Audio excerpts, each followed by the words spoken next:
will start the introduction of the parasitology laboratory examination. We will look how it looks like and how it's the method. We have a lot of methods. We have examination about the medical parasitology laboratory. And this is by me, Dr. Ikuka, from Center of Biomed.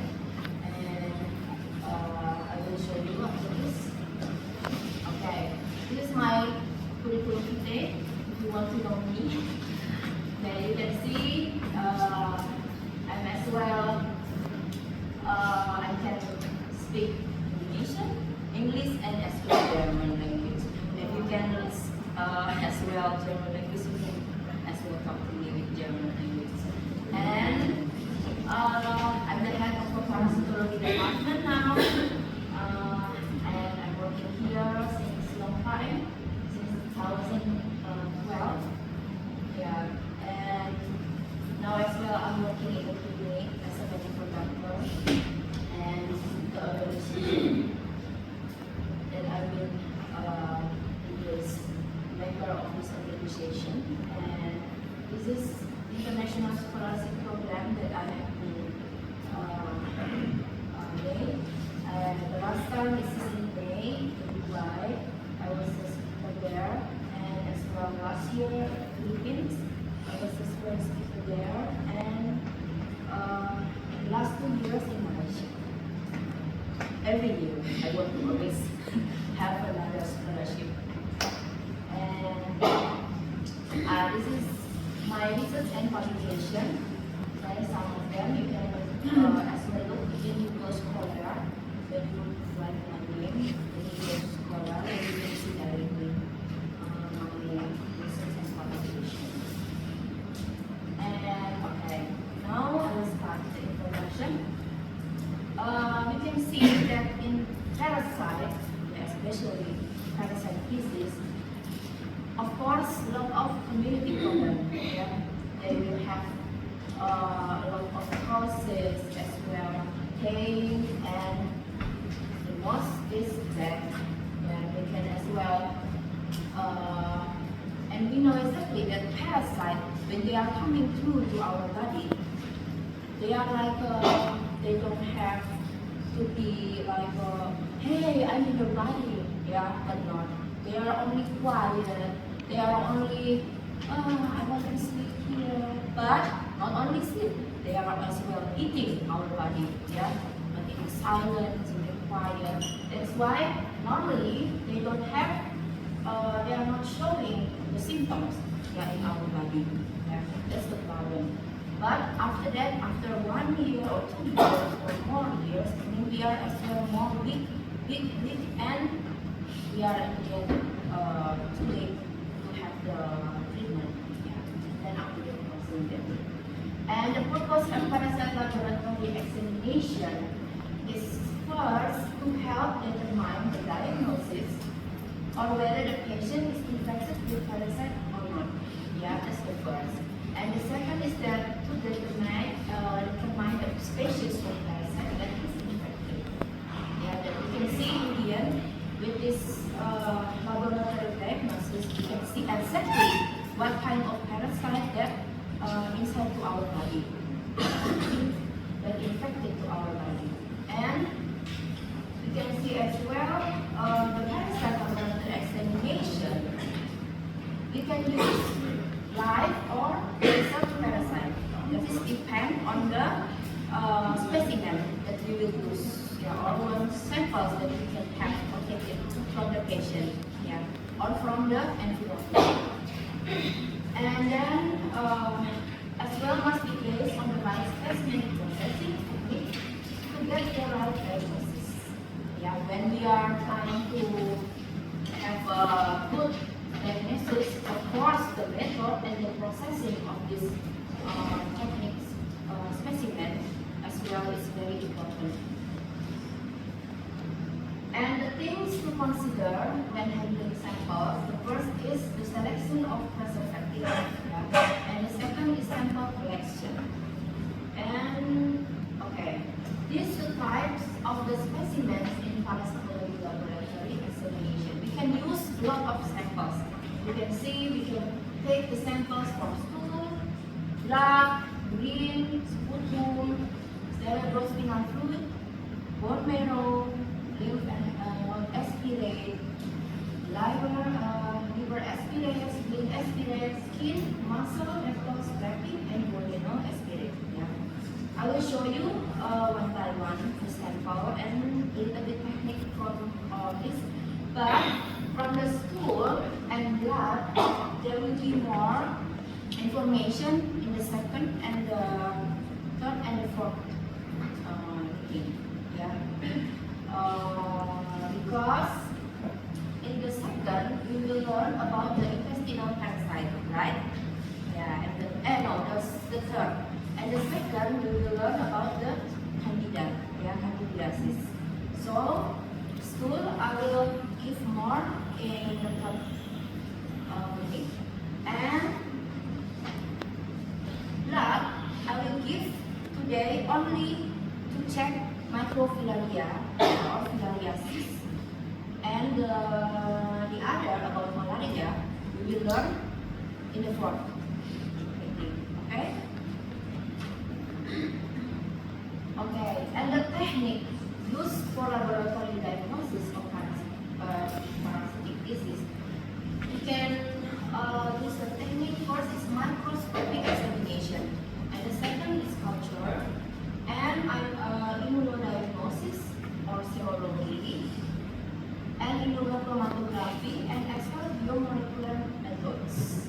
Yeah, but the most important is microscopic examination, because this is the gold standard normally for all the parasite infection. Yeah, when the parasite infection comes to our body, we need to be sure that the parasite is really inside to our body. Yeah, we cannot say, oh, example with serology, we can use T3, yeah, and then kit test, yeah, we can use very easy with blood, yeah, from capillary, then we can directly have the result, right?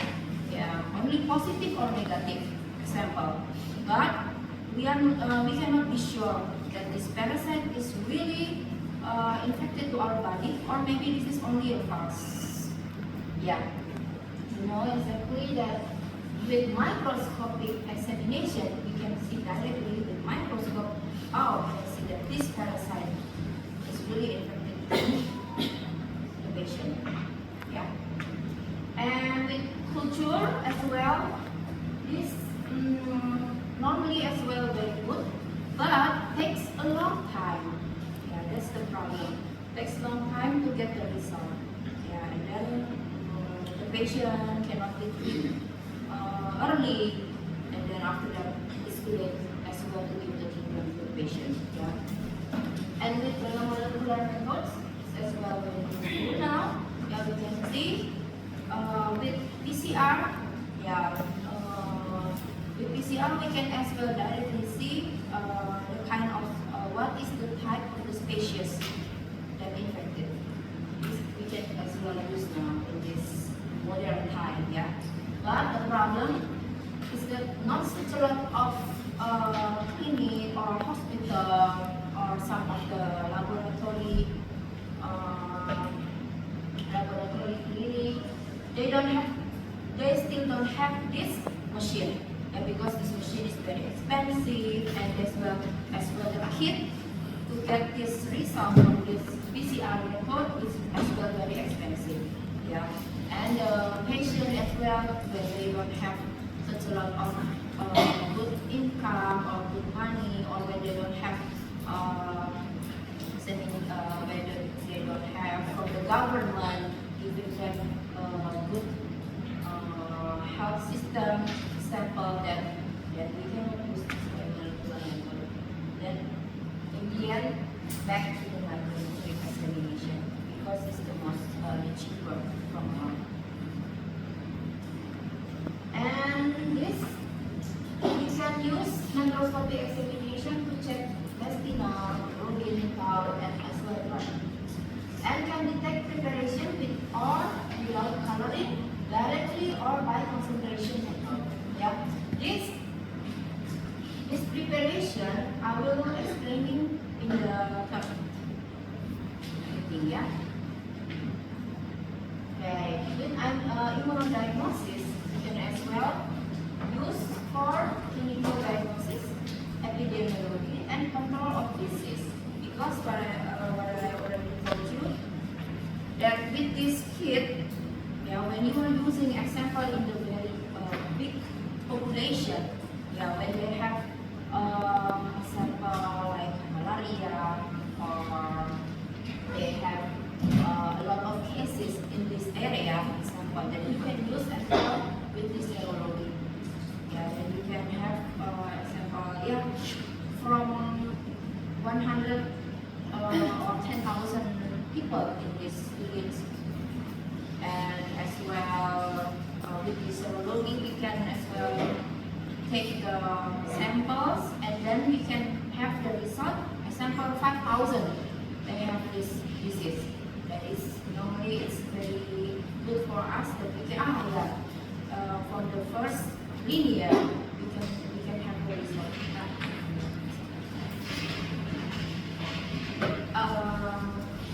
And then with toxoplasmosis, you can use it's called IHA or ELISA test. Yeah, maybe you will already know how about this talk about ELISA and IHA. Someone knows about this? You don't know about the serology? No. Okay. The serology, it's not only with kit, we can as well use like ELISA test. It's called like we take the samples and then we are using some of the enzyme and we put all together the one of the big plate and they have a lot of holes there and we can use from the concentration from the one sample 150 and then 140 and then 100 and then 120. Then we can see from all of these scores that they have different, and then we give color to these samples and then we put this to the machine. Yeah, they have as well special machine to check and then they have directly the result about how many concentration they found. Example, when they have infected from the toxoplasmosis, and then in one per 160 example, then we can directly know that this is exactly this patient got infection from the toxoplasmosis, something like that. Yeah, and they have some method about sandwich ELISA. You can write them on maybe on your note and then you can complete paper. Yeah, they have some of the method from this. And for immunochromatography, it's the same, but you can use as well deep speed and this is for malaria. Yeah. In the fourth meeting we will have this information. Yeah. And from the biomolecular method, it's with PCR, yeah. And with PCR, is as we can see almost all of the infection. Yeah, not only parasite, but bacteria, all of them. Yeah, we can use small PCR. Yeah. And we can as well identify species. Yeah. That we can know exactly. Example, we have a lot of malaria infection, yeah, Plasmodium, Falciparum, Plasmodium, Vivax, yeah. But in the end, with this PCR, we can know directly that this is the Plasmodium Vivax infection. Yeah. Already. This example we can use for PCR is diarrhea. Clostridium, Ectococcus or other bacterial organisms. specimen, the first we need collection, and then preservation, and examination method, and staining, culture, and enterobiasis examination. This is the special method that today we will do a demonstration. How to get the samples about this disease, enterobiasis. And this is the parasite that can be found in various species from stool specimen. In Amoeba, here, and all of this. And this is the stage of the parasite. Then this as well on the third. I will give you. Okay, now urine species. With urine specimen, we can look some of the parasite, not all, because this depends on habitat, where they live in our body. And normally it should be collected in the morning, and then after collected, examined and processed as soon as possible. And from the centrifuge, it cannot be so high speed, only a little speed, then less than 200. And then we can use microscope to the examination. Example, we can see species of Schistosoma hemoglobin, egg. And then Microfilaria from the Microfilaria batropi, and Protozoite from Trichomonas spinalis. This we can see in the urine specimen. And with sputum specimen as well, mix with an equal amount of 3% natrium hydroxide solution, and then spoon at high speed. And then the surface solution was discarded, and the precipitate is examined under a microscope. We take the precipitate, and then in the microscope you can see example Paragonimus westermani egg, and Ascaris multifidus. This is the larva. And from vaginal and urethral specimen, normally for identification of Trichomonas vaginalis. Today we have as well demonstration about this. About how to examine Trichomonas vaginalis. And we can using wet mount to see the movement of the parasite. So we can see the parasite is moving, and as soon as possible before the parasite dies. And normally we know exactly that this is the sexual transmitted disease, So the partner from the patient as well needs to be checked, because we need to be sure that the patient, the partner from the patient as well clear, and they don't have this disease, or when they have this disease, that's when we need to be treatment as well. So both of them need to be treated, because they have been called for import. So when the patient or the wife is already in treatment, and then they are they give as well to the partner, and then coming back like that. So import and this is how to take the sample, the vaginal and the rectal. We are using cotton swab. This is the cotton swab, and the patient needs to be in a good position, And then after that, with this cotton swab, open and then directly take the samples, and then put directly to the tube. And then we take this or bring this to the laboratory. This is when we want to take and bring it to the laboratory. But when we want to check directly, we can use as well. well. Yeah. Put directly in the glass object, and then you can see it. Yeah. And then here, the cotton swab is inserted into a tube containing 3 milliliter of saline solution, and the cotton is discarded. Yeah. And then swirl for 2 minutes or allow to settle for 10 minutes, then discard to supernatant. And then take 1 drop of sediment and then drop it on the object glass. Yeah. And cover it with the cover glass and then directly in the microscope examination. Yeah. And you can see pulmonary foliaris movement.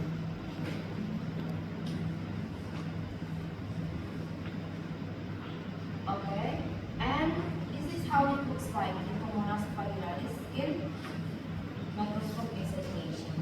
Yeah, you can see they have flagell. They have 4 flagell, 1, 2, 4, and they have here single nucleus and big. And they have as well axosphere. This is the most important here in the morphology of these two components stabilities. And blood specimen, we can take blood specimen and we can check malaria and filaria. Malaria later we will talk about, and now we will talk about filaria. And from serology, we can take as well to the sample of pregnancy screening to the check of the toxoplasmology. And this is how we take specimen, blood specimen to check filaria's examination. Microfilaria concentration in blood, we can use blood and give sodium citrate.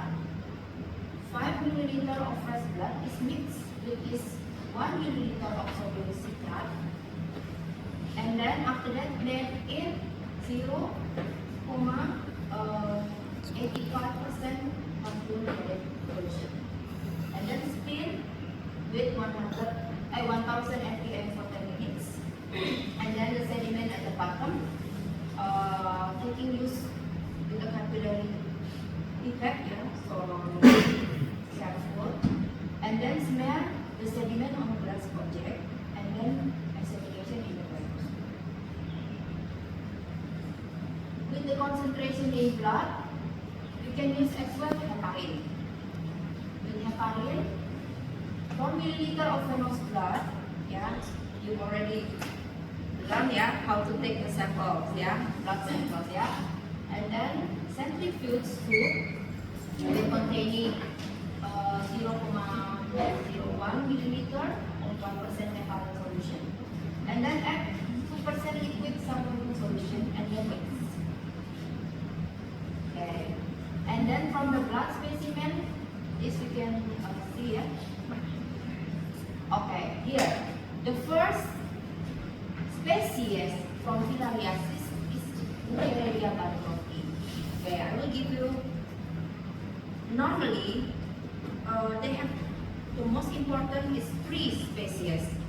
One is Wuchereria bancrofti, and second is Rugia malani, and third is Rugia tigneri. Yeah, because they are coming from here. That's why only in Timor. That's why the name is Rugia timori. Yeah, and they have different type of morphology that you will need to understand, because when you have a patient that they have a symptom like microfilaria or filariasis disease, then you will understand now. Yeah, when you take the blood and then you can see, wow, there is a worm and this is a microfilaria. Yeah, because it's important as well in Timor. And Wuchereria bancrofti, I think is life cycle, but it's the same. Yeah, this is not only for Wuchereria bancrofti, but as well for Rugia malani and Rugia tigneri. I would like to give information information about life cycle because in the end we understand where it's coming from, microfilaria and larva. Yeah. Okay. The first, they have factor. Yeah. And the factor is mosquito.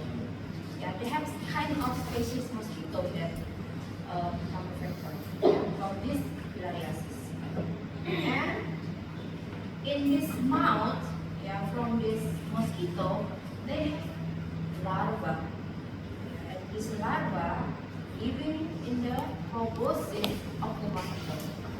Yeah, proboscis is sucking the human or the skin from the animals. Yeah, to get the blood. That is proboscis. Yeah, and they are living there. And when they sucking the blood, and this larva, it's larva third stage. Yeah, please remember, okay? Larva third stage. Yeah, this is the infective. Yeah, the infective filaria that come inside the body, yeah, to the human body. And they're sucking, and this larva going to human body. And then after that, they become adult in lymphatic system. Yeah. And after that, the adult of the filariasis, the filaria species, they are producing microfilaria. Yeah. This is like a child from them. Yeah. And this microfilaria migrated into lymph and blood channel. So they are coming to the capillary, yeah, to the lymph in the night. So they have the periodicity. It's called nocturnal periodicity. So when we want to take the samples from the patient, it should be in the middle of the night or almost in the morning. Yeah, that's a little bit difficult, yeah, because we need to go to their home and we need to take the samples in the middle of the night. Even when they are still sleeping and you need to, hey, knock the door. We want to take your blood sample, yeah? Yeah, but it must be, okay? And then, after that, the mosquito take the microfilaria in the middle of the night when they are sleeping as well. And then this microfilaria come to the body from the mosquito, and then they are migrated to the thorax of the muscle, and they become a larva stage 1, and then growing to the larva stage 2, and then growing to the larva stage 3, and coming to the proboscis of the mosquito. And they are coming to the head from the mosquito and stay in the proboscis until they sucking another human or another animal. Yeah. And this is the adult. Yeah, you can see this is the adult from filaria, yeah, from Wuchereria bancrofti or Wuchereria marai. And you can see this is the female, and this is the male. And the male normally they have this coprolaris spicule, and they have testes, and female they have ovary.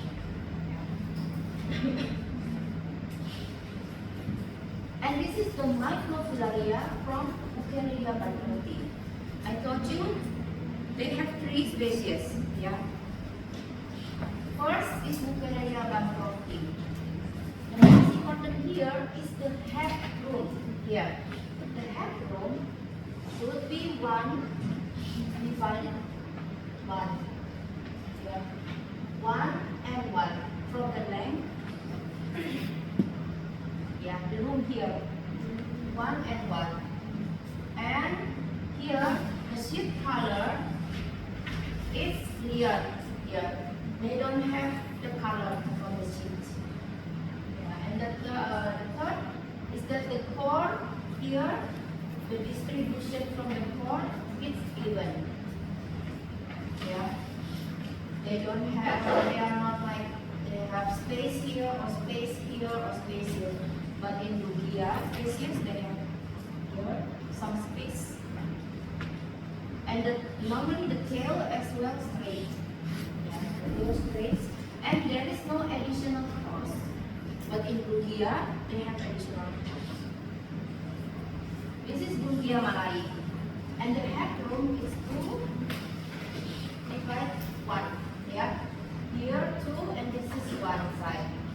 And the color from the seed is pink. Only Rugia malai have this color. And here they have this core, 1 or 2 more, and this core as well. The distribution from the core is as well. There's a lot of space here. There's a lot of space here. Yeah. That's the most important. And this is Rugia demoni. You can see here there is more space from the headroom here. 1 and 3. And the distribution as well. They have some space here, some space here, and they have as well here.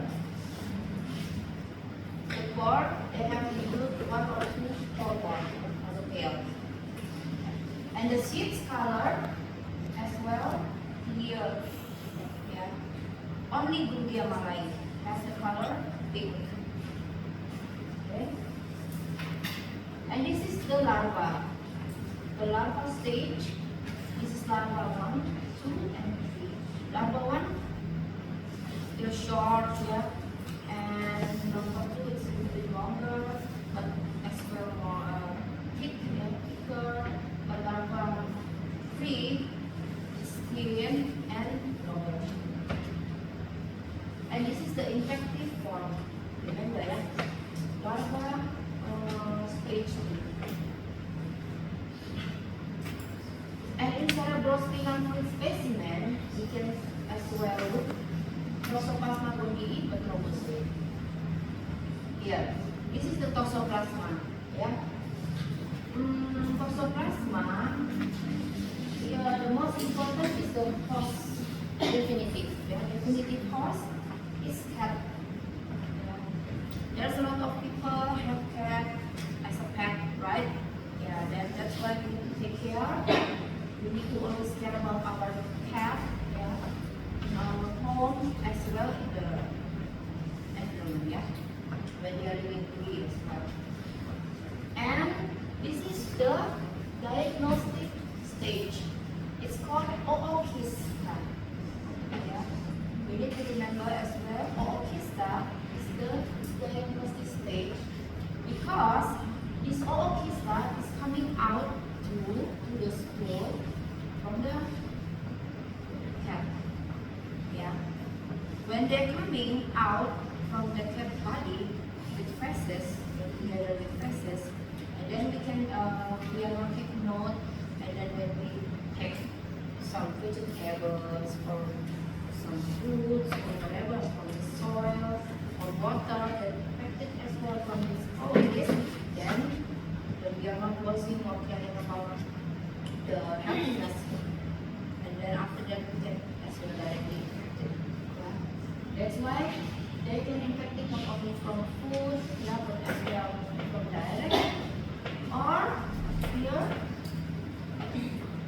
you can see with this organs directly to the body, yeah, to the human body, and this kysta or kysta as well from the cat as well can infect it to this. Yeah, to rodent or to tick, yeah, or some of the land. Yeah. So when they are infected from this oocysta, in their muscle they have as well this kysta. Yeah, in the muscle from these animals. Yeah, and they are living there, and then when the cat eats rodent or the meat from these animals, can as well infect it. Yeah, and then from these animals, when the human as well eats from these animals and then eat this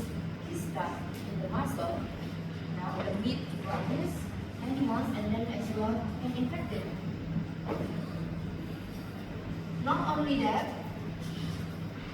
they can as well from the pregnancy, they can come in through to the blood directly to the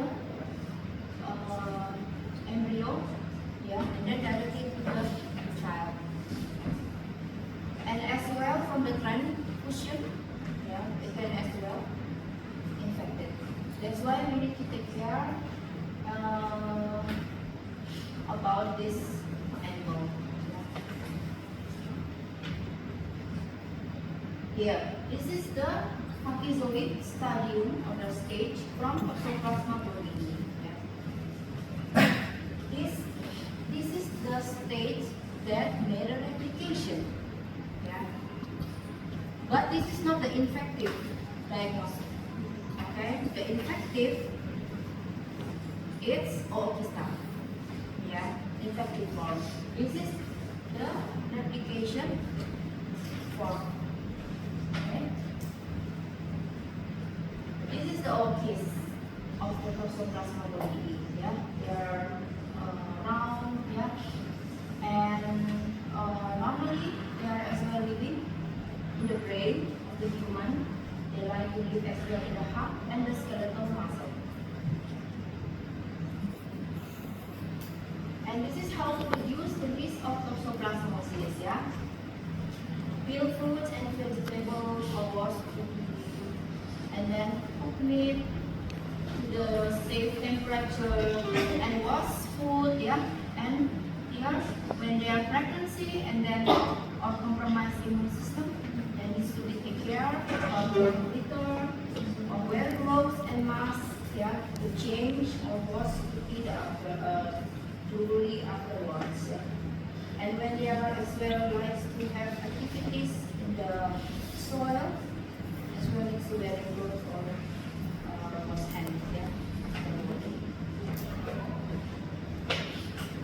And from the bone marrow specimen, lymph node aspirated specimen and splenic aspirated specimen, you can see this two kind of parasite, yeah, as well as Toxoplasma bolini.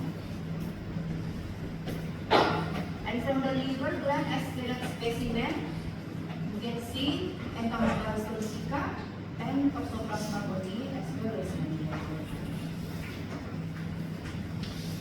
And from the liver gland aspirated specimen, you can see Entomoeba histolytica protozoa. This Entomoeba histolytica, yeah, this is one kind of the protozoa, yeah, or amoeba that can be infected as well in human. That can causing diarrhea, yeah, that's as well. We can have a very problem in our body, yeah, because sometimes they are misdiagnosed. Yeah. Always thinking about when we have patient with diarrhea syndrome. As well, we are always thinking about the bacterial infection or virus infection. But we are as well always misdiagnosed with parasites or amoeba. Yeah. And after that, they are already a lot of iteration, but it's too late as well. And this Entomoeba histolytica, we can see here they have nucleolus, yeah, and is specific with invested red blood cell, yeah. This Entomoeba histolytica in trophozoite form, yeah. That is different with Entomoeba coli, yeah. They are not invested red blood cell. That is the difference, yeah. But Entomoeba histolytica is invested red blood cell. But what is main problem to our body is Entomoeba histolytica. Entomoeba coli, they are not making any disease to our body, yeah. And from the skin specimen, with Enterobius vermicularis egg, you can see, and fungal infection, yeah. That's why we are as well learn about candidiasis next. And Enterobiasis or Enterobius vermicularis, yeah. Here, this is the life cycle. From the larva, yeah.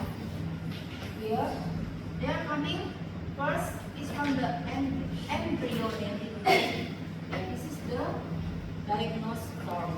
Yeah. And that embryonic egg ingests to the human and come inside to the human body, and they are living in intestine. That's why they stretch or hatch in small intestine. Yeah, this is the live one. And then they are become adult in lumen of secum. Yeah, and then from the secum, the graphic female migrate, and then after that always put eggs or laying eggs in the anus. Yeah. That's why we can take here in perianal a lot of eggs there, yeah, with some of the method, and then directly we can use microscope. Yeah, you can see that this is the egg from the Enterobius folliculis. Yeah. And then larva inside the eggs mature within only 4 until 6 hours. Then they can, when they are normally the patient always feeling itchy, yeah, and they want to stretching always the back. That's why when they are sleeping, yeah, they don't take a note and they are itchy and scratching. And then after that, the kids or the children, sometimes they like to, yeah, that's why, that's the problem. And then directly, affected directly because of, yeah. Okay.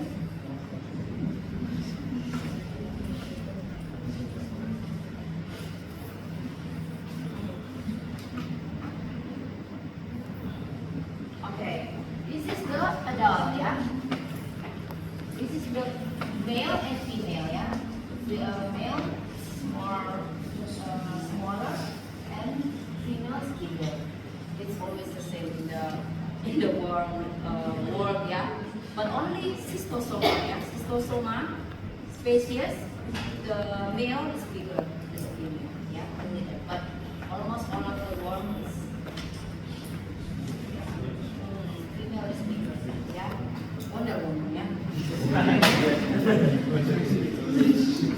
Yeah, and the male normally they have here single word, and the tail as well, yeah, a long pointed tail and a long pointed tail. Okay, that's the most important.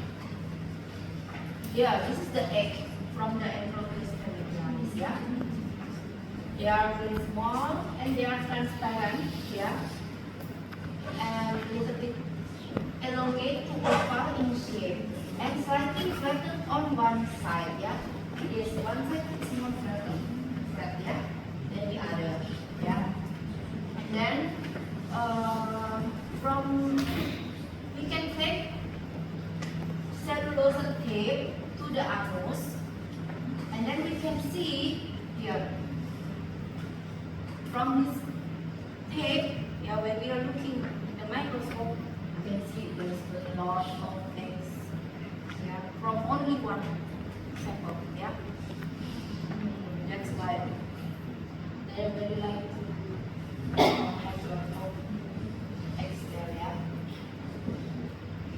Okay, and this is the muscle specimen, yeah.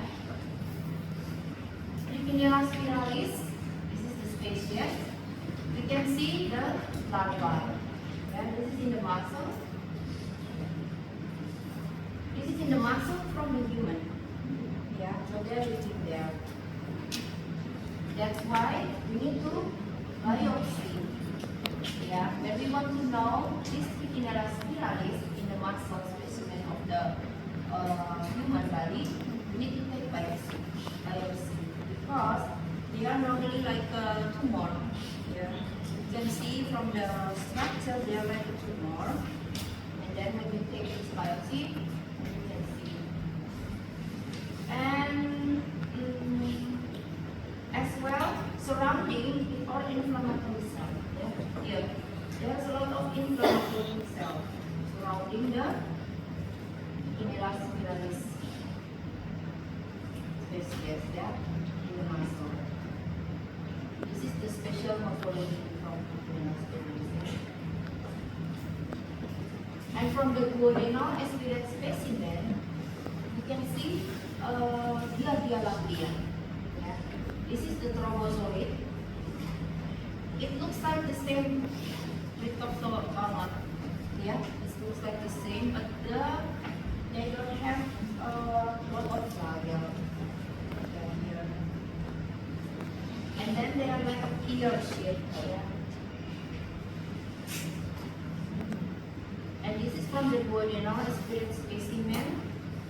The egg from the Fasciola species. Yeah. This as well. They have here. The most important is they have here overflate. Yeah. Overflate from the egg.